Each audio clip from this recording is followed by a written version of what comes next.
श्री स्वामी समर्थ तुम्हा सर्वांचे आपल्या यूट्यूब चॅनलवरती मी अगदी मनापासून स्वागत करते। तुमच्या मनातील सर्व चांगल्या इच्छा स्वामी महाराज पूर्ण करोत हीच स्वामींच्या चरणी प्रार्थना करते आणि आजच्या व्हिडिओला सुरुवात करते। आजच्या व्हिडिओमध्ये आपण पाहणार आहोत ते म्हणजे देवशयनी आषाढी एकादशीच्या दिवशी आपल्याला घरी काही वस्तू आणायच्या आहेत। श्रीहरी विष्णूंना प्रिय असलेल्या काही ज्या वस्तू आहेत तर त्या तुम्ही आवर्जून या दिवशी घरी आणू शकता, ज्यामुळे आपल्यावरती श्रीहरी विष्णूंची विठ्ठलाची कृपा राहील आणि आपल्या आयुष्यामध्ये सुख समृद्धीमध्ये वाढ होईल, घरामध्ये धनसंपत्तीमध्ये सुद्धा वाढ होईल। तर या वस्तू कोणत्या असणार आहेत याबद्दलची आपण माहिती या व्हिडिओमध्ये पाहणार आहोत। व्हिडिओला सुरुवात करण्या अगोदर तुम्ही जर चॅनलवरती नवीन असाल, पहिल्यांदाच माझे व्हिडिओ पाहत असाल तर चॅनलला सबस्क्राइब करा आणि जर तुम्हाला व्हिडिओ माहितीपूर्ण वाटला तर व्हिडिओला लाईक करा। चला तर मग आपल्या मुख्य विषयाला सुरुवात करूया। आषाढी एकादशी ही जी एकादशी आहे तर ती सर्व एकादशींपैकी अतिशय महत्त्वाची अशी एकादशी मानली जाते आणि एकादशी तिथी ही श्रीहरी विष्णूंना समर्पित आहे। तुम्ही वर्षभरामध्ये कोणत्याही एकादशीचे व्रत आणि उपवास नाही केले आणि फक्त जर आषाढी एकादशीचे व्रत केले तरी सुद्धा याचे अनंत असे पुण्य आपल्याला प्राप्त होत असते, आपल्या सर्व पापांचा नाश होत असतो। तर अशा या आषाढी एकादशीच्या शुभ दिवशी आपल्याला कोणत्या वस्तू आणायच्या आहेत तर पहिली वस्तू आहे ती म्हणजे भगवान विष्णूंचा फोटो। तुमच्याकडे जर अजूनही श्रीहरी विष्णूंचा फोटो किंवा मूर्ती नसेल तर या एकादशीच्या दिवशी किंवा एकादशीच्या आदल्या दिवशी तुम्ही ती खरेदी करू शकता आणि एकादशीच्या दिवशी तुम्ही तिची पूजा करू शकता। तसेच वर्षभरामध्ये प्रत्येक एकादशीला आपण या मूर्तीची फोटोची विधिवत पूजा करू शकतो। तुम्हाला जर भगवान विष्णूंचा फोटो घ्यायचा नसेल तर तुम्ही विठ्ठल रुक्मिणीची मूर्तीसुद्धा खरेदी करू शकता किंवा तुम्ही बाळकृष्णांची मूर्तीसुद्धा खरेदी करू शकता। प्रत्येकाच्या देवघरामध्ये बाळकृष्णांची मूर्ती असते, परंतु आपल्या देवघरामधील बाळकृष्णांची मूर्ती जी आहे तर ती खराब झालेली असेल, त्या मूर्तीला तडा गेला असेल तर तुम्ही नवीन मूर्ती खरेदी करून या आषाढी एकादशीच्या दिवशी तुमच्या देवघरामध्ये तिची स्थापना जी आहे तर ती करू शकता। आषाढी एकादशी ही श्रीहरी विष्णूंना समर्पित आहे आणि या दिवसापासूनच श्रीहरी विष्णू हे योगनिद्रेमध्ये जातात आणि ते 4 महिन्याने जागे होतात आणि या 4 महिन्यामध्ये आपण जास्तीत जास्त पूजापाठ उपासना करायची असते, कारण या 4 महिन्यामध्ये आपण जे काही व्रतवैकल्ये पूजापाठ करत असतो तर त्याचे जे आपल्याला फळ मिळत असते तर ते इतर वेळेला केलेल्या पूजापाठापेक्षा कित्येक पटीने जास्त असते। आध्यात्मिक उन्नतीसाठी हा चातुर्मास जो आहे तर तो अतिशय फलदायी आहे आणि त्यामुळे तुम्ही श्रीहरी विष्णूंची मूर्ती किंवा फोटो तुम्ही नक्कीच घरी आणू शकता। यानंतरची दुसरी वस्तू आहे ती म्हणजे तुम्ही चांदीचं निरंजन खरेदी करू शकता। चांदी जी आहे तर ती माता लक्ष्मीला अतिशय प्रिय आहे आणि आपल्याला माहीत आहे की ज्या ठिकाणी विष्णू आहेत तर त्यांच्या पाठोपाठ माता लक्ष्मीसुद्धा येत असते।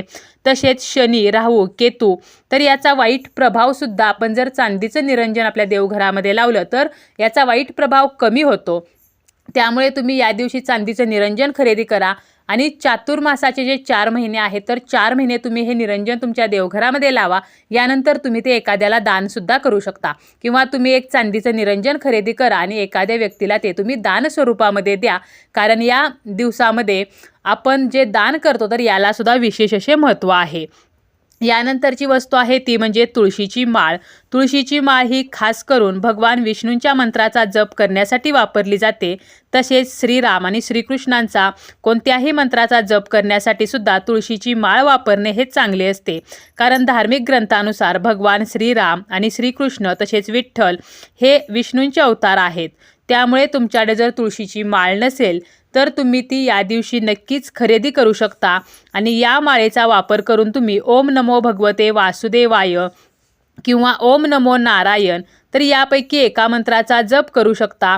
संपूर्ण चातुर्मासामध्ये रोज 108 वेळेला तुम्ही हा जर जप केला तर नक्कीच तुम्हाला याचे विशेष असे फळ मिळते आणि यासाठी आपण जर तुळशीची माळ वापरली तर ती अतिशय उत्तम मानली जाते। त्यामुळे आपल्याला तुळशीची माळ जी आहे तर ती खरेदी करायची आहे आणि श्रीहरी विष्णूंचं आपल्याला नामस्मरण करायचं आहे। तसेच आपल्याला काय करायचं आहे बघा, दुसरी जी वस्तू असणार आहे तर ती वस्तू आहे ती म्हणजे बासरी। तुम्ही बासरीची सुद्धा खरेदी या आषाढी एकादशीच्या शुभ दिवशी करू शकता, कारण बासरी जी आहे तर आपल्याला माहीत आहे की श्रीकृष्ण जे आहेत तर ते बासरी वाजवतात आणि बासरी हा शब्द जरी ऐकला तरी आपल्याला श्रीकृष्णांची आठवण होत असते। श्रीकृष्णांच्या बासरीचा सूर मधुर आहे, परंतु वास्तुशास्त्रामध्ये सुद्धा शांती आणि सकारात्मकतेचं प्रतीक ही बासरी आहे। त्यामुळे तुम्ही बासरी सुद्धा खरेदी करू शकता। आपल्या व्यवसायामध्ये भरभराट व्हावी तसेच घरामध्ये आपल्या सुखसमृद्धी वाढावी यासाठी बासरी खरेदी करून ती तुम्ही घरामध्ये ठेवू शकता। मग तुम्ही चांदीची बासरी खरेदी करा किंवा बांबूची बासरी जरी खरेदी केली तरी सुद्धा चालेल। यानंतर आहे ते म्हणजे तुम्ही धार्मिक पुस्तकांची या दिवशी खरेदी करू शकता। तुम्हाला जर काही धार्मिक पुस्तके हवी असतील तर त्याची खरेदी तुम्ही नक्कीच या दिवशी करू शकता। जसं की बघा, ज्यामध्ये विष्णू सहस्रनाम दिलेलं असतं तर असं तुम्ही पुस्तक घेऊ शकता किंवा विष्णूंची 1000 नावे दिलेली असतात आणि तुम्ही या चातुर्मासामध्ये रोज विष्णू सहस्रनामाचं पठण करा। विष्णूंची जी 1000 नावे आहेत तर ती जरी कानावरती जरी पडली तरी सुद्धा सकारात्मक वातावरण निर्मिती होते आणि घरातील नैराश्य दूर होते। त्यामुळे तुम्ही अशी पुस्तके खरेदी करा किंवा श्रीकृष्ण कथा असतील, हरिवंश पुराण किंवा श्री भागवत कथा, श्री राम कथा, तर अशी धार्मिक पुस्तके तुम्ही नक्कीच खरेदी करू शकता। यानंतर आहे ते म्हणजे तुम्ही तुळशीचं रोप जे आहे तर ते सुद्धा या दिवशी घरी आणू शकता। जर तुमच्या दारातील तुळस जर सुकलेली असेल तर एकादशीची तिथी ही अत्यंत खास मानली जाते की या दिवशी आपण तुळशीचं रोप लावू शकतो। तुळस ही विष्णूंना अतिशय प्रिय आहे आणि आपल्याला माहीत आहे की श्रीहरी विष्णू तुळशीशिवाय नैवेद्य सुद्धा स्वीकारत नाहीत। त्यामुळे तुम्ही तुळशीचं रोप आणू शकता। त्याप्रमाणेच या दिवशी तुम्ही केळीचं झाड सुद्धा घरी आणू शकता आणि ते लावू शकता। आपल्या हिंदू धर्मामध्ये केळीचे झाड हे सुद्धा अतिशय शुभ मानले जाते। तसेच तुम्ही मनी प्लांट सुद्धा या दिवशी घरी आणून लावू शकता। यामुळे सुद्धा वातावरण जे आहे तर ते सकारात्मक होत असतं, आपल्या घरामध्ये सुखसमृद्धी येत असते।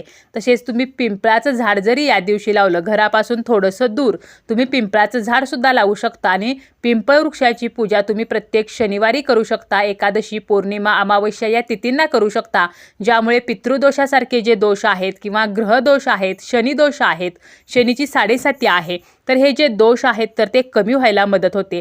त्यामुळे अशी काही झाडे आहेत ती सुद्धा आपण या आषाढी एकादशीच्या दिवशी नक्कीच घरी आणून लावू शकतो। यानंतर आहे ते म्हणजे तुम्ही या दिवशी कामधेनू गायीची मूर्ती जी आहे तर ती खरेदी करू शकता। बघा, आपण दररोज गायीला शक्य असेल तर घास द्यावा, यामुळे 33 कोटी देवतांचे आशीर्वाद आपल्याला प्राप्त होत असतात। आणि आपण जर कामधेनू गायीची मूर्ती घरामध्ये ठेवली म्हणजे प्रत्येकाला गाय पाळणे शक्य नसते, त्यामुळे प्रत्येकाच्या घरी गाय नसते, परंतु जर गाय नसेल तर आपण कामधेनू गायीची मूर्ती आपल्या घरामध्ये ठेवू शकतो। यामुळे समृद्धी, संतती आणि आरोग्य प्राप्त होत असते। कामधेनू गाय म्हणजे काय तर इच्छा पूर्ण करणारी गोमाता। तर ही मूर्ती घेताना मात्र आपल्याला वासरासह घ्यायची आहे, म्हणजे वासरू गायीला दूध पित आहे तर अशी ही मूर्ती असावी आणि मूर्ती घेताना आपल्याला छोटीच घ्यायची आहे। तुम्ही जर ही मूर्ती तुमच्या घरामध्ये किंवा देवघरामध्ये स्थापित केली तर जे काही वास्तुदोष आहेत तर ते दूर होतात आणि कुटुंबात आपल्या सौभाग्य, प्रेम हे जे आहे तर ते टिकून राहत असते। त्यामुळे तुम्ही कामधेनू गायीची मूर्ती सुद्धा या दिवशी आणू शकता।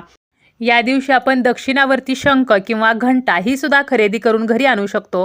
शंखनाद आणि घंटानाद हे मंगलध्वनी आहेत। ब्रह्मांडातील शुभ लहरींना चालना देण्याची आणि निगेटिव्ह अशुभ लहरींना बाहेरचा मार्ग दाखवण्याची क्षमता जी आहे तर ती शंखनादामध्ये आहे। त्यामुळे तुम्ही शंख किंवा घंटेची सुद्धा खरेदी करू शकता। यानंतर आहे ते म्हणजे अतिशय प्रत्येकाला परवडेल तर अशी वस्तू ती म्हणजे मोरपीस। तुम्ही जरी काहीच जमले नाही तरी एक मोरपीस या दिवशी आवर्जून खरेदी करा। ज्योतिषशास्त्रानुसार मोरपिसाला सुद्धा अतिशय महत्त्व आहे। मोरपीस आपले भाग्य बदलण्याचे काम करत असते।